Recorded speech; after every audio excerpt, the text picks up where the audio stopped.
Ndasubiye kubaramutsa mwe muza kunkurikirana uno munsi muri wa mwihwezo twatangura wo kuraba ingene twoza turakosora amajambo y'ikirundi yakoreshejwe nabi. Nama mvugamwo cane cane kugwaruka rushobora gufasha cane mu kugira urwo rurimi rwacu rushobore kugira akanovera. Mugabo nk'abantu b'abavyeyi nabo abantu dukuze turafise uruhara rwo kutabahisha, rwo kubabwira ivyo tuzi tutarinze gukoresha ya myibutsa twe twakoresha mu gihe cacu, kubera murabona ko cari igihe, naravuze ko cari igihe c'inyuma y'ubukoroni. Rero nibaza ko tugiye turabwirisha urwaruka ukuri, nibaza rwogo ko rushobora kuzogira ico rufashije cane mu kugira tugarukire ako kanovera k'ikirundi gishobore gusubira kutugirira akamaro. Rero igituma nkunda kugaruka kugwaruka kandi nuko rwogo harya abana bakiri bato n'abantu baba bafise ishaka y'ukumenya. Murabona abana bakiri bato ko bakunda kubaza ibibazo cane.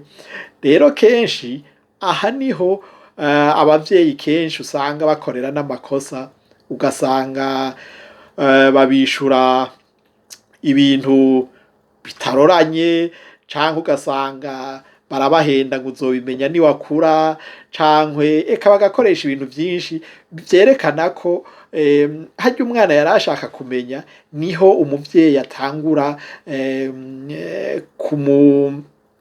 kumubera intambamyi. Urumva ko ubajije ikintu ntukimubwire uko kiri, ukamutega, novuga ko ari nko gutega iminsi ati uzokimenya niwahashika canke niwakura. Ivyo nibaza ko ari vya bindi, urumva n'Imana ntaciba yaradushiriyeho ngo dushobore kuba nk'abantu b'abavyeyi.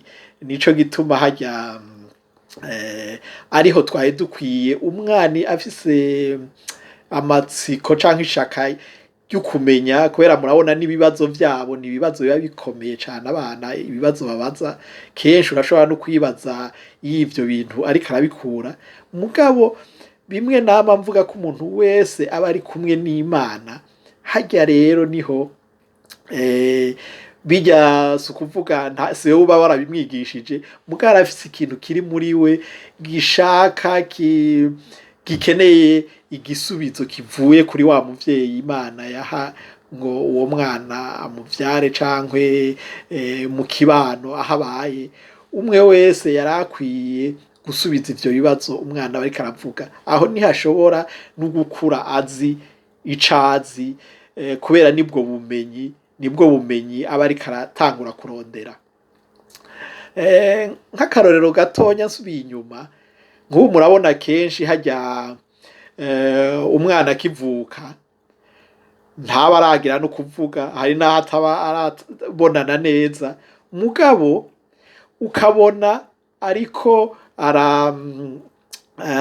arashaka kuza guhiga ibere wenyene, ibere rya mama wiwe, kandi atabonana neza, atana we wabimwigishije. Ugabona ariko nyene aragenda kurihiga, kandi arifashe aramenya ingene aryonka. Si umuvyeyi we aba yabimwigishije ingene aryonka. Mugabo ya Mana yiwe iri muri we irafise inzira iriko iramucishamwo rirya bere. Rero nico gituma nama mvuga ururimi rwacu n'uruntu tuba twaronse. Harya nico gituma ntimuze mwigere murutera ivyatsi ngo ntaco rumaze. Rurya nirwo narigeze no kuvuga ko ariryo ragi abamama badusigira. Harya niho bitangurira, kubera umwana iyo Imana ifashe ko bitagikenewe ko yonka bikwiye ivyo yamuteguriye mw'ibere, umwana aricutsa akarivako. rero ngaho ni hahandi ku muvyeyi aba yaratahuye bimwe twigera kubona Imana yari yaraduteguriye kugira tubeho ubuzima budashira. Harya rero harya umwana batanguye kuja muri rwa rwego urumva batanguye kubona neza, guhoha, gufata icarico cose. Rero harya iyo amaze gucuka nta kindi amata harya nta kindi kintu aba kimaze, yari guca ategerezwa gutangura kurya kwa kundi Imana yabiteguye ku bakuze. Rero aha nahone nk'uko nama mvuga abavyeyi kenshi barakunda kuba intambamyi, kandi bamwe kumbure batabizi kubera bigishwa na bamwe bigira incabwenge ivyo bategerezwa kugira, mugabo kumbure vya bindi Imana iriko irabikurikiza uko yabiteguye, mugabo abavyeyi ugasanga bagiye gukurikiza cane ivyo bita amajambere, bagatangura guhindurira umwana uko bitategerezwa, bakamuhatira kuri ryabere kumbure ngo niho ashobora gukura neza, gusubira gukura neza, bakaguma bamuhatira ko ngo arigumeko, kandi nawe yamaze kwicutsa hageze kwavako. Rero ukaca usanga abandi nabo batanguye kubaha amata y'inka, kubaha amata ameze ukundi ngo niho bokura neza, niho bogira iki.